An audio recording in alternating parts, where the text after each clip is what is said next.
famille Chute-Chaudière, je me présente, je suis Marjorie Tardy, éducatrice spécialisée. Et moi, Marjorie Trottier, éducatrice spécialisée, les deux Marjorie pour vous.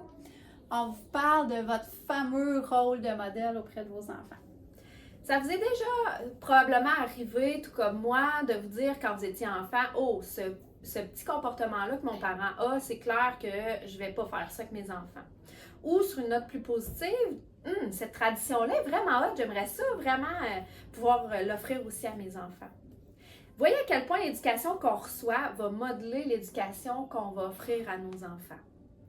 De là, l'importance de réfléchir à nos gestes et nos paroles lorsqu'on est en présence de nos enfants.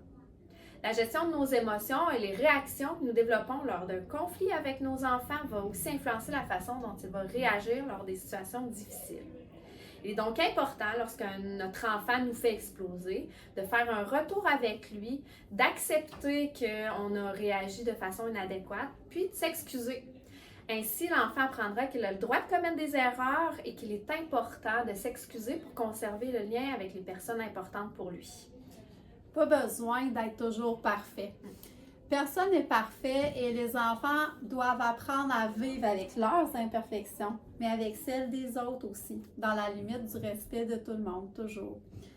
Nos enfants doivent voir que les besoins des autres personnes sont aussi importants que les leurs. Les enfants n'ont pas toujours à passer en premier.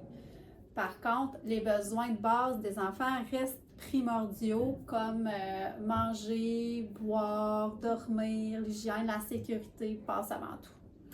Il m'est déjà arrivé de penser, quand mon enfant joue ou il est occupé, c'est sûr qu'il m'écoute pas, il n'entend pas ce que je dis.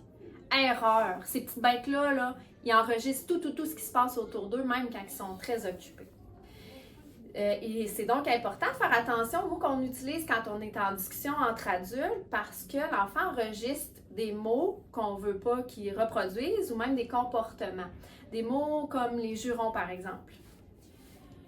Modéliser, ça rend la tâche de parent plus facile au bout du compte. Et ça commence dès la naissance. C'est la meilleure façon de transmettre nos valeurs à nos enfants, mais aussi de leur montrer comment fonctionner dans la société. Mais ça prend du temps. Le temps que le cerveau de l'enfant mature. Donc, la patience, la répétition et la persévérance sont de mise. Un bon exemple de ce qu'on peut faire pour modéliser, ce sont les routines que nous, les adultes, on exécute comme bien manger, s'habiller, brosser nos dents. Donc, on encourage les enfants à le faire par eux-mêmes. On leur montre comment le faire. Avec le temps, les enfants vont intégrer ces routines-là. Puis en résumé, tout ce que vous dites ou faites sera retenu contre vous ou vous aidera dans votre rôle de parent. À bientôt à la maison de la famille!